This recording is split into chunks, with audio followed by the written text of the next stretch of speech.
बात जरा फटाफट से तीसरी बड़ी खबर की ओर आते हैं और उसके बाद जरा जम्मू कश्मीर की खबरों का भी रुख करते हैं। तीसरी बड़ी खबर क्या कुछ है?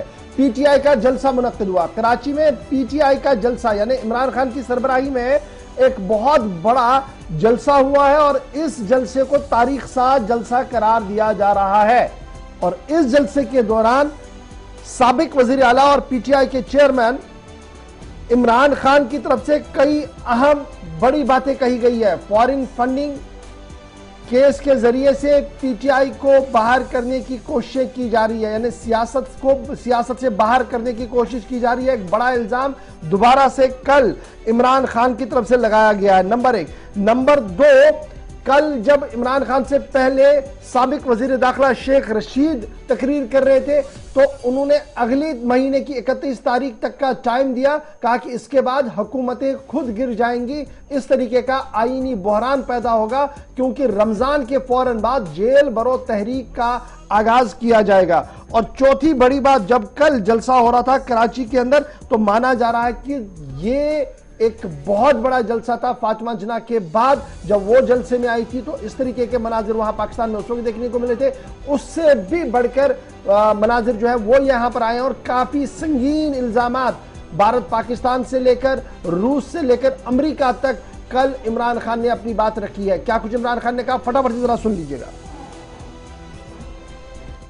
बंगाल का जो मुगल सल्तनत का गवर्नर था सिराजुद्दौला, उसने अंग्रेजों के साथ मिलके उससे गद्दारी की और बंगाल अंग्रेजों के हाथ में चला गया। तो मेरे पाकिस्तानियों सुनो, जो मुगल सल्तनत का सबसे अमीर और खुशहाल सूबा था वो बंगाल था और मीर जाफर की गद्दारी की वजह से वो अंग्रेजों के हाथ में चला गया। जानते हैं उसके बाद बंगाल से क्या हुआ? बंगाल के ऊपर अंग्रेजों ने टैक्स लगाए, किसानों से उन्होंने पैसा निकाला, किसान गरीब हो गए, कहत पड़ गया, करोड़ों लोग कहत के अंदर बंगाल में मरे। जब अंग्रेज आया था तो बंगाल सबसे अमीर सूबा था और जब वो गया तो सारे हिंदुस्तान में बंगाल सबसे गरीब सूबा रह गया। तो मेरे पाकिस्तानियों, यहां भी एक मीर जाफर हमारे ऊपर मुसल्लत कर दिया गया साजिश के तहत। और जिन लोगों ने हमारे से अपने जमीर बेच के जो लौटा हुए थे, इनसे भी मुलाकातें करनी शुरू कर दी। और फिर वो कई सहाफी जो खास तौर पे इस साजिश में मुलव्वस थे, वो भी अमेरिकी में एम्बेसी में और सफारत खाने में उनकी भी मीटिंग्स होनी शुरू हो गई कि जो रात के 12 बजे अदालतें खुल गई। मैं पूछना चाहता हूं कि मैं वो क्या जुर्म करना था जो आपने अदालतें खोल दी? मैं जो आपको पैगाम देना चाहता हूं वो सबसे बड़ा ये है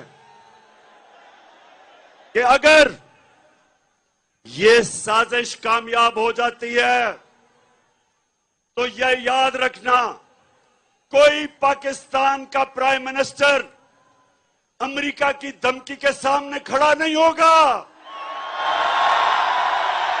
60 स्कूल के बच्चे मर गए, कई दफा जनाजों पे ड्रोन अटैक, शादियों पे ड्रोन अटैक, गांव के अंदर 400 ड्रोन अटैक हुए। तो सवाल ये पूछता हूं मैं कि एक धमकी दी अमेरिका ने और हमने अपने मुल्क की तबाही की, तो मेरे से जब क्या गिला अमेरिका को? मैंने अमेरिका का क्या बिगाड़ा है? मैंने सिर्फ उनको यह कहा, जब मेरे से इंटरव्यू में पूछा कि आप अमेरिका को बेच देंगे यानी कि फिर से उनकी जंग में शरीक होंगे, तो तब मैंने कहा एब्सोल्युटली नॉट।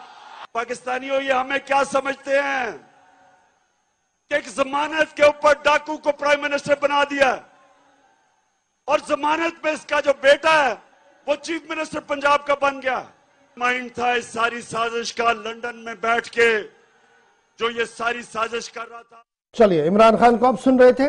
कल रात देर के एक बड़े अवामी इज्तिमा से उन्होंने खिताब किया है और तजिया निगारों का मानना है, जो बरसगीर की सियासत पर नजर रखते हैं, उनका मानना है कि आने वाले दिनों में पाकिस्तानी सियासत में और ज्यादा शिद्दत जो है वो देखने को मिलेगी और शहबाज शरीफ के लिए आने वाले दिनों में और कुछ मुश्किलें जो है वो पैदा होंगी। नंबर 1।